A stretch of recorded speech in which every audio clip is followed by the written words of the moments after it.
Imam Muharram 2 hari yang lalu menelpon saya, Pak Imam nyuwun tolong diisi untuk kanca-kanca seangkatan saya. Saya bilang angkatan ini sudah banyak yang jadi motivator, silahkan mereka saja, jangan saya. Enggak, dukunnya nambahnya anak dewi gak mandi gitu loh.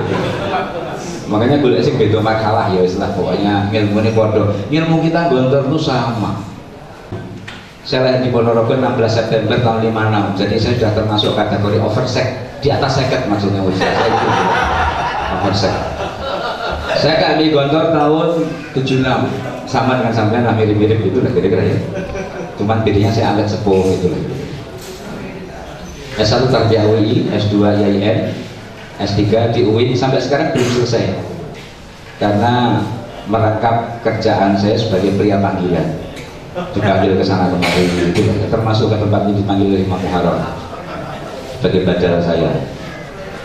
Aktivitas harian saya bukan merangkul istri, itu jelas. Saya sebagai dosen UI di kedokteran, PI, PI, FSP, psikologi, dan saya sebagai public speaking consultant. Saya kalau menjelang pemilu laris untuk natar calon jurkam. Tahun pemilu kemarin saya natar 2 kader jurkam untuk 23 partai. Nah kalau lagi muflis yang saya harap kapan pemilu menang itu kira-kira. Miliu taat pada pimpinan dan peraturan. Anak Gontor itu disenangi user. Anak Gontor disenangi user, tenaga pembangkit tenaga kerja. Dulu pernah ada satu kasus alumni Gontor, KMI, ijazahnya kan bahasa Arab kan, transkripnya kan bahasa Arab waktu itu, tasrih, pengen jadi saudagar yang kaya, kira-kira hebat, bagus, ini namanya mimpi, mimpi harus tinggi, kantongan kamu tinggi bintang di langit, kata Bung Karno. Dia kutip Bung Karno begitu, semangat gitu, saat saya wali kelas saya itu, akhirnya terbawa sampai keluar dari Gontor itu. Dan saya kemarin baru introspeksi, saya waktu ini mimpi ini masih mengendap di sini terus.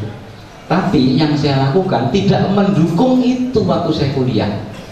Apa? Waktu saya kuliah itu, saya selalu clipping di kos-kosan saya, selalu clipping koran kalau ada gambar pesawat.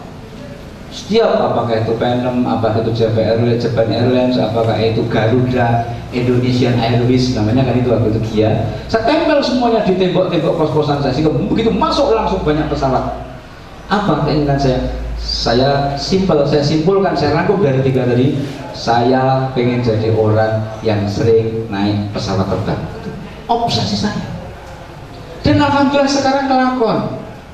Saya itu ngajar dulu hanya Senin, Selasa, Rabu, kadang Kamis, kadang hanya Rabu dong, tapi full dari pagi sampai malam karena di pesantren juga, pesantren UI. Kamis, Jumat, Sabtu, Minggu saya pakai untuk ngamen keluar. Ya ke Qatar, ya ke Dubai, ya ke Singapura, ya ke Malaysia, ya ke Palembang, ya ke Gorontalo, kemarin juga ke Padang, terus begitu.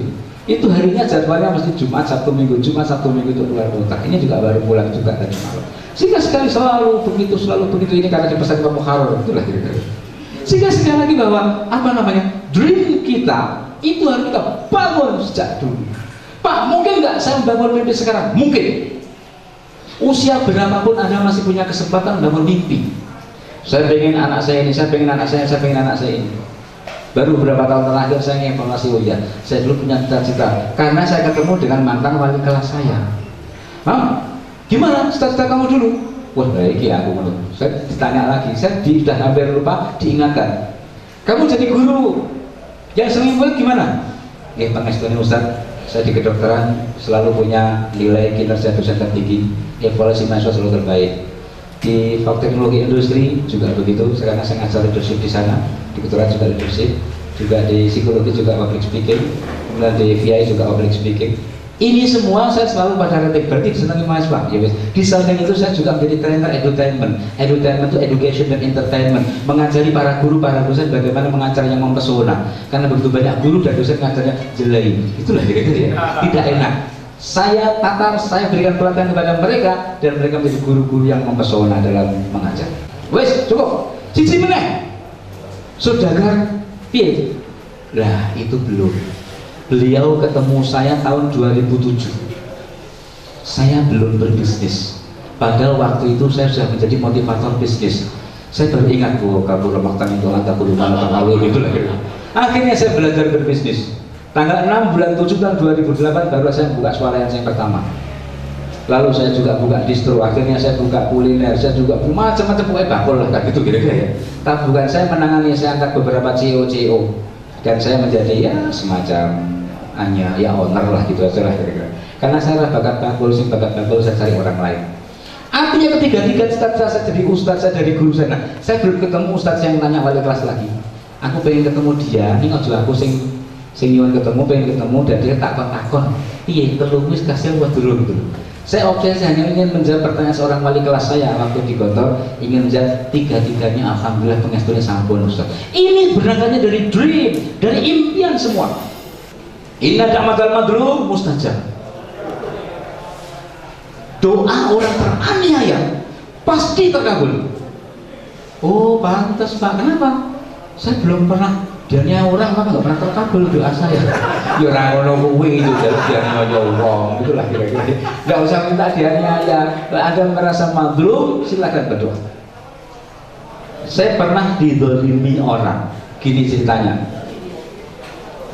Waktu saya masih mahasiswa, ya karyawan baru di sebuah instansi gitulah gitu. Ada syekh di sana, bukan saya dosen lah, dosen yang senior gitulah gitu. Menugaskan saya ketua lembaga di instansi tadi. Saya pernah kerja sebelum ini, saya pernah di instansi lain, saya sebutkan instansinya.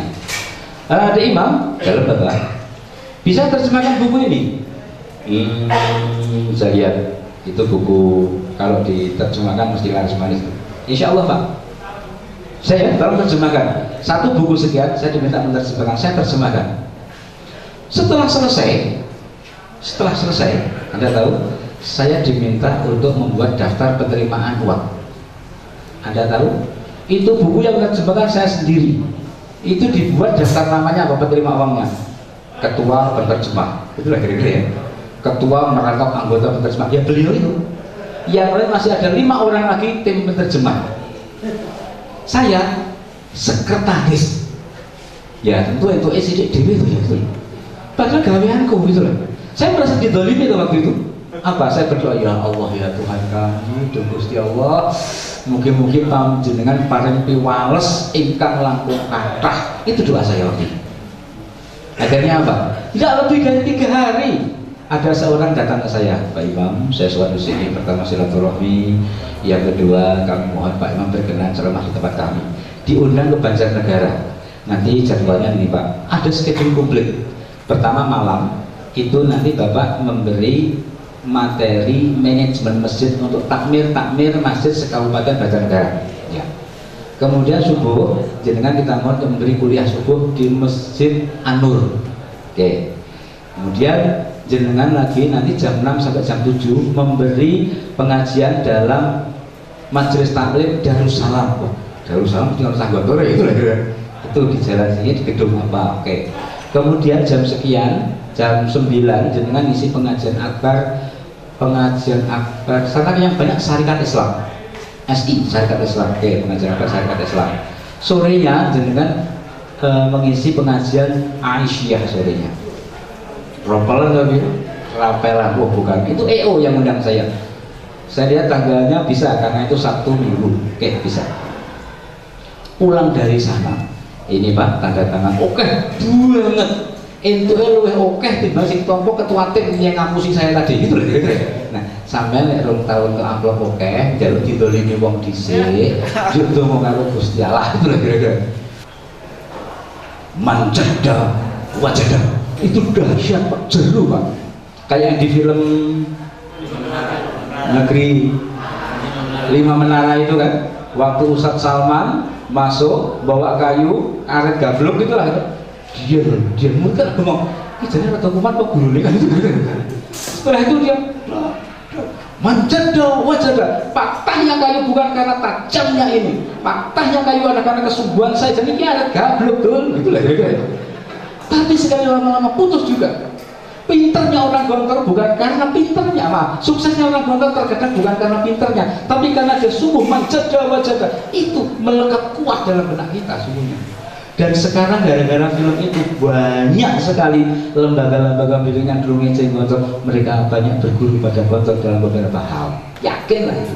Itu mereka jujur, Pak, yang kalau anak saya, anaknya guru kepala SMA, anaknya kepala madrasah, banyak akhirnya sekolah ke Gontor gara-gara terinspirasi oleh film itu.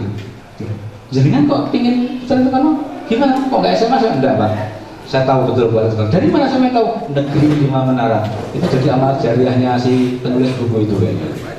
Rasa percaya diri. Ciri alumni Gontor, karakter alumni Gontor adalah penuh rasa percaya diri. Bisa contohkan tadi seorang alumni yang ikut tes di Philip tadi kan ya. Walaupun akhirnya ketahuan juga dia tuh baru setingkat SMA, tapi mereka nggak menurunkan karena punya skill, multi skill dia. Sehingga tamu-tamu dari luar, dari negeri manapun dia bisa menjadi menerjemahkan, dia bisa mendampingi. Akhirnya dia pernah juga menjadi pimpinan tertinggi di beberapa negara. Alumni Gontor, macam-macam jadinya itu. Anak Gontor yang hebat-hebat tuh karena rasa percaya diri, walaupun di sana dulu ngerapati pinter. Lewat di luar itu pede banget. Gontor C, itu lah. Gontor tuh menjadi vitamin. Gontor menjadi suplemen nama Gontor itu. Alumni Gontor kuliah di UPN.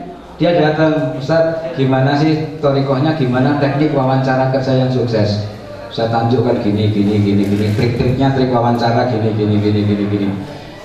Dia langsung diterima. Ustaz, alhamdulillah, saya diterima di Shell. Oke. Shell. Setelah itu terus dia 1 semester lagi, baru 5 bulan lah SMS. Ustaz, alhamdulillah, saya sekarang kerja lagi di British yang punya Inggris, yang British itu kan, British Petroleum itu ada. Loh kok pindah mana Mas? Nggak mau, Ustaz, salarinya lebih tinggi. Tur lagi, di atas lagi di Amerika, sekarang di Amerika, di Singapura, sekarang siapa Singapura baru Amerika. Udah 5, bayangkan dalam 2,5 tahun kerja di 5 perusahaan besar. Lah kamu gimana kok jadi putra Ustaz kan mengajari ilmu bagaimana torikoh tes di tes wawancara kerja. Terus itu saya amalkan. Ustaz juga amal jariah loh, Ustaz namanya Ustaz dapat ilmu juga. Kan sana sunatan hasanatan. Teolo saya. Sekali-kali aku sekarang tes terus hobinya. Tak gue ilmu tes itu lah. Karena ngelamar Ustaz dan duitnya oke. Banyak. Dan dia baru udah setengah mulai gue Pajero Sport. Belum biasanya baru kira 1,5 tahun Pak Pajero Sport. Setelah itu Anda tahu tahun berikutnya bawa Lexus seri terbaru. Saya tenang, sudah tenang saya pintar, mobilku kalah toh, itu lah kira-kira. Karena apa? Karena ilmu tes tadi gitu. Menjeda betul. Yazra. Kalau lo achievement motivation yang kayak gini, ternyata dipush, nggak ditasjik, nggak diemporing ya gini gitu loh. Pada teman-teman yang mulai luntur semangat Gontornya, ini saya bangkitkan kembali. Gontor is the best Mas ya, itulah kira-kira ya. Gontor masih terbaik. Teman-teman sih kalau nanya Gontor, ini saya jungkir balikkan bahwa Gontor is the best. Saya punya fakta-fakta yang sangat teruji. Kesuksesan seseorang itu ditentukan oleh pendidikan formal itu hanya 15%. Kepribadian efektif itu menentukan 85%. Gontor berhasil membentuk kepribadian efektif bagi para alumninya. Akar di sini. Akar inilah penentu buahnya lebat atau tidak, daunnya subur atau tidak, kembangnya bagus, tergantung dari akarnya ini. Maka ada sebuah pelatihan di Indonesia yang namanya pelatihan ASQ, ada kan? Yang undang di sana juga ada anak Gontornya. Jadi gini, ASQ itu karena saya juga kebetulan saya menekuni bidang dunia kepelatihan karena saya juga mengajar materi desain pelatihan. ASQ itu kelemahannya apa? Kelemahannya diibarat membuat bonsai. Kita kalau membuat bonsai kan pangkas daun, betul? Pangkas ranting, pangkas dahan itu ya. Kemudian dibentuk dengan kawat-kawat itu kan. Tapi juga pangkas akar kan. Nah, ASQ hanya melakukan pangkas daun, pangkas dahan, tidak pangkas akar. Buktinya apa? Saat itu kita hanya dimotivasi, diingatkan dengan kesalahan di masa lalu. Kita pernah mendurhakai orang tua kita, jadinya begini, ancamannya begini. Kita menyesali, kita menangis-nangis. Kita pernah nyolong apa, lalu kita nangis-nangis menyesali karena mau nyolong sanksi itu juga abot. Gitu lah kira-kira. Kita nangis-nangis, tapi habis itu kita melakukan maksiat kembali kan? Mengapa? Karena tidak dilakukan pangkas akar. Itulah kelemahannya itu. Walaupun masih diskusi kalau ada pakar-pakar pelatihan lagi bisa diskusi banyak. Oke, selanjutkan. Make your dream come true. Apapun mimpi Anda, jadikanlah, wujudkanlah segera. Kalau ada mimpi-mimpi selama di Gontor dulu yang belum terwujud, wujudkanlah. Masih ada peluang untuk mewujudkannya. Sekian, terima kasih. Assalamualaikum warahmatullahi wabarakatuh.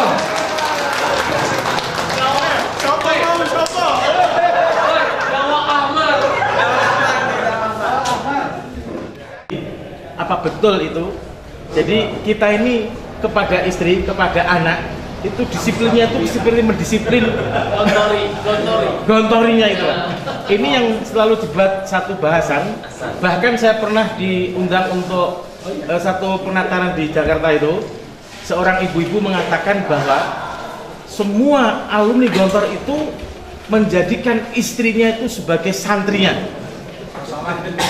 Jadi tegas, disiplin gitu. Kadang-kadang anaknya dimanggilnya tuh, woi gitu. Jadi ini jadi ini satu kelemahan. Kemudian yang kedua, saya pernah disindir oleh seorang alumni. Saya tidak sebutkan alumni mana. Kata mereka, yang membedakan alumni Gontor dengan alumni Ngruki, ya. Apa yang membedakan alumni Gontor dengan alumni Ngruki? Kalau alumni Gontor ketemu, ahlan, ayo ngopi, terus main gaple katanya. Tapi kalau alumni Ngruki, ketika kita berkata bagaimana jihad, bagaimana buat bom gitu. Itu yang saya agak, apakah betul seperti itu? Kemudian yang ketiga, kita sering mendatangi beberapa mahasiswa baik di luar negeri ataupun di dalam negeri.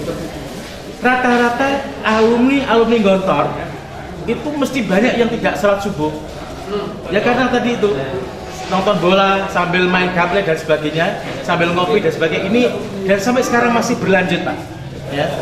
Kemudian pengalaman juga bahwa kalau di Kairo, orang yang paling pinter, yang cerdas dari Gontor, tapi yang paling bobrok juga dari Gontor. Ya. Jadi yang pakai anteng-anteng, yang kelompok-kelompok itu juga dari Gontor, tapi yang pinter-pinter juga dari Gontor. Nah, ini mungkin di beberapa tempat juga seperti itu. Ya, terima kasih, Pak. Masalah istri tadi ya. Bagaimana? Jadi gini, sebetulnya alumni Gontor itu nggak seperti itu. Alumni Gontor itu istilahnya mungkin beda istilah saja. Alumni Gontor itu rata-rata dominan, punya pribadi yang dominan, artinya mendominasi. Bahasa LA menjajah, gitu loh. Dalam teori psikologi termasuk pribadi yang dominan itu anak Gontor. Amati maka karena apa? Self confidence tadi. Tapi tingkat dominannya di mana? Alumni Gontor tadi kan punya self confidence, itu bagus. Tapi kalau over confident jadi negatif. Oke. Yang Anda contohkan alumni Gontor Ngruki itu contoh ekstrimnya dan bernada guyon. Itu udah kira-kira ya. Sesungguhnya alumni Gontor yang menganggap main gaple itu haram itu banyak. Alumni Gontor yang menganggap gaple itu haram itu banyak.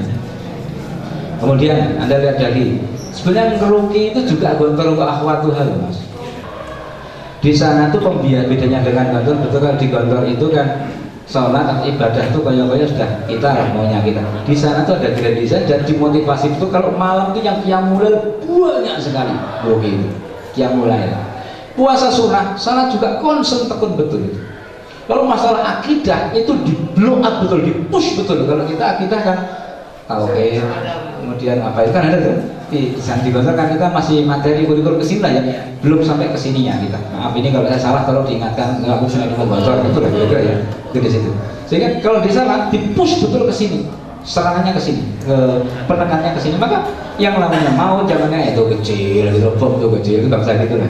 Bukan berarti Ngruki mesti tak bom, tidak. Tapi adalah masalah komitmen di sininya tadi itu jauh lebih kuat di situ. Inner motifnya dibangun betul. Nah kita lebih pada outer motif kita di mana itu. Oh yang di Mesir tadi, oke. Ya kalau itu, oh masih subuh dulu. Itu sifatnya kasuistik.